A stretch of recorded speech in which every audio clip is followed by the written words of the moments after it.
दोस्तों, इस चैनल के माध्यम से हम आपको यह बताने का प्रयास करते हैं कि शास्त्रों में बताए गए आध्यात्मिक ज्ञान को आप किस प्रकार से अपने दिन प्रतिदिन के जीवन में उतार सकते हैं और अपने जीवन को सुखी बना सकते हैं।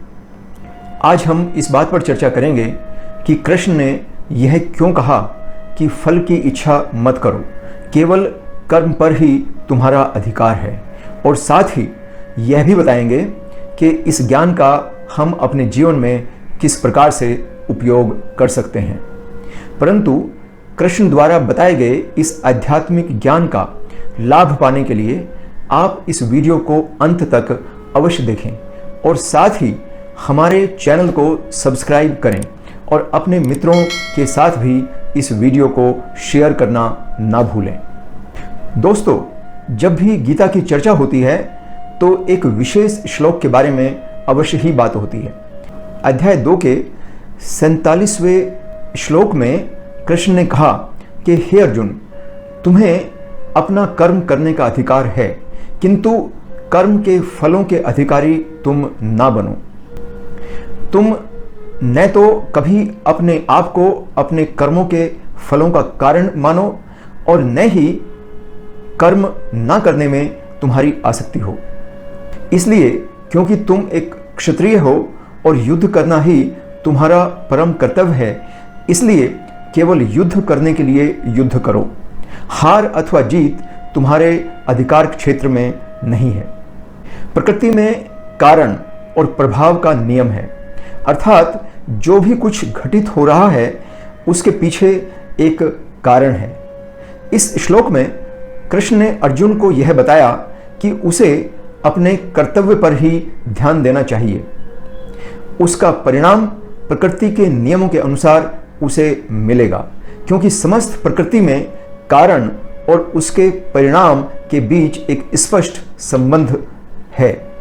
अतः कृष्ण ने यह बात स्पष्ट तरीके से अर्जुन को समझाई कि उसका मन और मस्तिष्क केवल कर्म पर ही केंद्रित होना चाहिए। परंतु इसके विपरीत एक आम आदमी का मन हमेशा से परिणाम पर ही केंद्रित होता है। वास्तविकता तो यह है कि मनुष्य फल को ही लक्ष्य बनाकर कर्म करता है। ऐसा करने से मनुष्य कर्म और परिणाम दोनों से बंध जाता है। यदि मनुष्य परिस्थिति के अनुसार अपने कर्म को निष्काम भाव से करे, अर्थात परिणाम से बिना जोड़कर करे, तो भी उसे परिणाम तो अवश्य ही प्राप्त होगा। परंतु यदि उसे वांछित परिणाम नहीं मिलता है तो मनुष्य को दुख नहीं होगा। चलिए इस बात को एक उदाहरण से समझते हैं। जब एक किसान अच्छी फसल प्राप्त करने के लिए बीज बोता है और दिन रात मेहनत करता है और अंत में उसे एक अच्छी फसल प्राप्त हो जाती है तो वह खुश होता है। इसके विपरीत अगर उसे एक अच्छी फसल नहीं मिलती तो वह दुखी होता है। परंतु एक मजदूर जो किसान के साथ ही काम करता है, उसको फसल अच्छी होने या न होने से कोई विशेष सरोकार नहीं है। अगर फसल बहुत अच्छी होती है तो उसे किसी विशेष खुशी का, या अगर फसल खराब होती है तो किसी विशेष दुख का अनुभव नहीं होता, क्योंकि दोनों ही परिस्थिति में उसे तो अपनी मजदूरी मिल ही जाएगी। दोनों ही फसल को उगाने के लिए काम करते हैं, परंतु किसान आरंभ से लेकर अंत तक परिणाम से जुड़ा होता है, जबकि मजदूर केवल अपने कर्म पर ध्यान दे रहा है।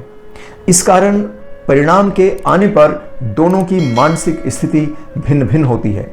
भगवान ने यह भी बताया कि मनुष्य को केवल अपने कर्म पर ही अपना मन केंद्रित करना चाहिए, क्योंकि उसका अधिकार क्षेत्र कर्म तक ही सीमित है। परिणाम कर्म से जुड़ा हुआ है। प्रत्येक कर्म का परिणाम तो आना ही है, परंतु यह परिणाम कैसा होगा यह मनुष्य नहीं निर्धारित कर सकता। परिणाम प्रकृति के नियमों पर आधारित है, अनेक कारणों पर निर्धारित है और सभी कारण मनुष्य के अधिकार क्षेत्र में नहीं होते हैं।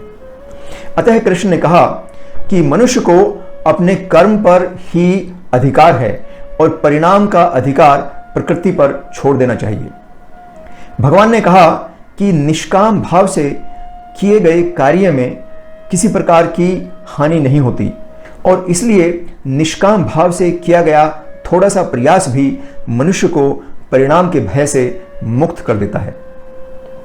इसी कारण से जब कोई व्यक्ति किसी सामाजिक कार्य को निष्काम भावना के साथ उसके परिणाम की चिंता किए बिना करता है तो उसका परिणाम अपने विपरीत होने पर भी वह विचलित नहीं होता और ना ही दुखी होता है।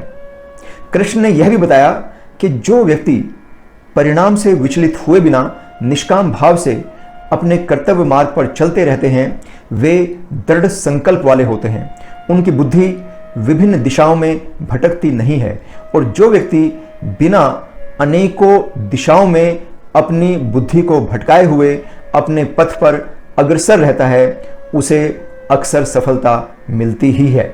तो प्रश्न यह आता है कि गीता के इस ज्ञान का मनुष्य अपने जीवन में किस प्रकार उपयोग करे। जी हाँ दोस्तों, मनुष्य को चाहिए कि एक विशेष परिस्थिति में उसका क्या कर्तव्य है उसको ठीक प्रकार से समझे और उस कर्तव्य को मन को एकाग्र करके पूरा करे। जैसे कि एक विद्यार्थी का कर्तव्य अध्ययन करना है, उसे अपना समय और अपना पूरा ध्यान तरीके से अपने अध्ययन पर केंद्रित करना चाहिए। यदि वह परीक्षा के परिणाम को लेकर चिंतित रहेगा तो अध्ययन में बाधा उत्पन्न होगी और हो सकता है परीक्षा का परिणाम भी उसके अनुकूल ना आए। इसी प्रकार एक बिजनेसमैन को अपने बिजनेस में प्लानिंग के साथ मेहनत करने की आवश्यकता है, परंतु यदि वह बार बार रिजल्ट अथवा परिणाम के बारे में सोचता रहेगा तो उसका मन कर्म से हट जाएगा और अंत में उसे दुख के अतिरिक्त कुछ भी प्राप्त नहीं होगा। जो व्यक्ति परिणाम को केंद्रित करके कर्तव्य करते हैं उनकी बुद्धि उन्हें अलग अलग दिशाओं में भटका देती है। वे कभी एक कार्य करते हैं और कभी दूसरा कार्य करते हैं, जिसके कारण वे कभी सफल नहीं हो पाते। अतः यह सलाह दी जाती है कि मनुष्य को अपने मन को स्थिर करके परिणाम को अवश्यंभावी जानकर अपने कर्तव्य पर ही ध्यान केंद्रित करना चाहिए, क्योंकि मनुष्य के अधिकार क्षेत्र में केवल उसका कर्तव्य ही है। हरे कृष्ण कृष्ण कृष्ण हरे हरे, हरे राम राम राम हरे हरे।